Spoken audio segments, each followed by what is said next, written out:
Hello friends, welcome to our channel Done Doc. Today our topic of discussion is brachial plexus. Now let us learn the easiest way to remember the brachial plexus. What are plexus? Plexus are the group of nerves. What are brachial plexus? Plexus of nerves that are located in the arm are known as brachial plexus. Brachium is nothing but the arm. So let us see how many nerves make the brachial plexus. So the lower four cervical spinal nerves and the first thoracic nerve means C5, C6, C7, C8 and T1. The five nerves together they form the brachial plexus. So there are few points that we have to note. There are prefixed brachial plexus and postfixed brachial plexus. What does that mean? So actually not only these five nerves, it sometimes also the C4 spinal nerve and the T2 spinal nerve are also involved in the formation of the brachial plexus. If the contribution of C4 spinal nerve is greater than the T2 spinal nerve, the brachial plexus are known as prefixed brachial plexus. If at all the T2 spinal nerve contribution is more than the C4 spinal nerve, then the brachial plexus are known as postfixed brachial plexus. So now let us see the components of the brachial plexus. What are the components of brachial plexus?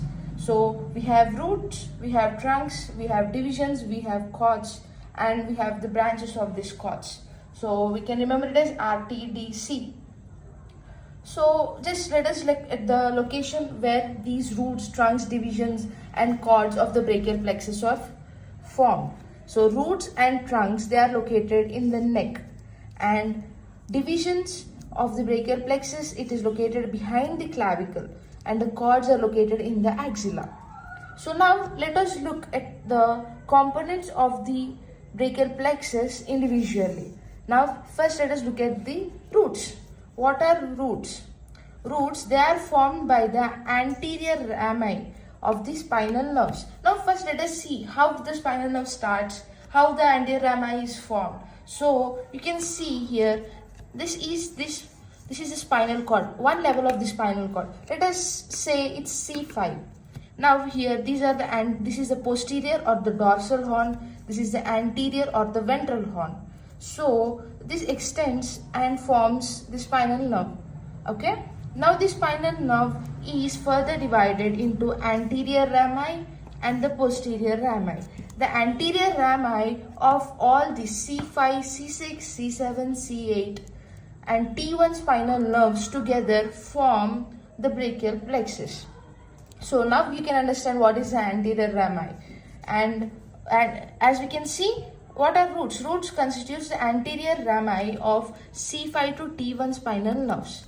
Now let us move on to the next component of the brachial plexus, the trunks. So we have three trunks in the brachial plexus. Those are upper trunk, middle trunk and the lower trunk. Now let us see how these trunks are formed. These trunks are formed from the roots. So the C5, C6 anterior rami come together and form the upper trunk. C7 alone forms the middle trunk. C8 and T1 together they form the lower trunk. So this is how the three trunks are formed. So now let us move on to the other component of the brachial plexus. Those are divisions. So what are divisions? Each trunk, it divides into anterior or the ventral, dorsal or the posterior divisions behind the clavicle. So now let us see. As we already saw, the anterior rami of C5, C6 together form the upper trunk. C7 alone forms the middle trunk and C8 and T1 together forms the lower trunk. Now, what are divisions? These are trunks which are divided into anterior and the posterior. So each trunk is divided into anterior and the posterior divisions, as we can see here. So upper trunk is divided into anterior and posterior division. Middle trunk is divided into anterior and the posterior division. Lower trunk is also divided into anterior and the posterior divisions. Please do not confuse with the anterior, posterior and ventral or the dorsal. They are the same. Anterior is the ventral, posterior is the dorsal. So next, this is how divisions are formed. Now we have to see chords. This is a little bit complex then the roots, formation of the roots, formation of the trunks, formation of the divisions. Now let us see the cord formation. So as up to here we saw roots form the trunks are divided into anterior and posterior divisions, and these divisions together they form the cords. Now let us see how each cord is formed. We have three types of cords, that is lateral cord, posterior cord and the medial cord. So now see which divisions together form these cords. So now as we can see here, the anterior divisions of the both upper and the middle trunk together form the lateral cord, and all the posterior divisions, all three trunks posterior division of the upper trunk, posterior division of the middle trunk, posterior division of the lateral trunk together form the posterior cord, and the anterior division of the lower trunk alone forms the medial cord. So this is how cords are formed. Let us once see again.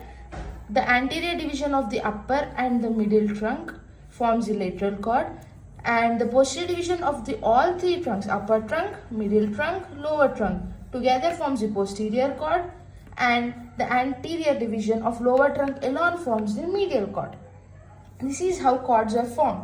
So now let us see the branches of each cord.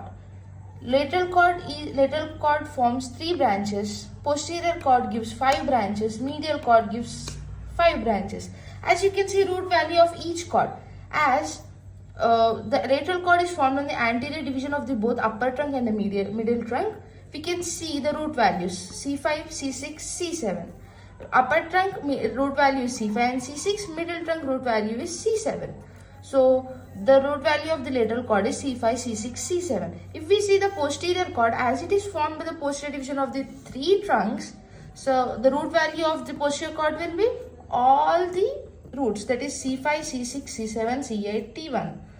And the anterior division of the lower trunk alone makes the medial cord. As the lower trunk root value is C8 and T1, the medial cord root value will also be the C8 and T1. Now let us see the branches of the lateral cord. First, there are 3 branches of the lateral cord. First branch of the lateral cord is lateral pectoral nerve, and the other is musculocutaneous nerve. Next is lateral root of median nerve. Median nerve has 2 roots. One root arises from the lateral cord, and the other root arises from the medial cord. Now let us look at the branches of the posterior cord. There are 5 branches that arises from the posterior cord. They are upper subscapular nerve, nerve to latissimus dorsi, lower subscapular nerve, axillary nerve, radial nerve. So the other cord is the medial cord. The branches that arises from the medial cord are medial pectoral nerve, medial cutaneous nerve of arm, medial cutaneous nerve of forearm, ulnar nerve, and medial root of median nerve. So we can see the other root of the median nerve here. So median nerve is formed by the 2 roots. One is from the lateral cord, that is lateral root of median nerve, and the other root is medial root of median nerve, which is formed from the medial cord. Now in the next video, let us know and understand the muscles that are supplied by the branches of the brachial plexus. Thank you. If you like it, please like, share and subscribe.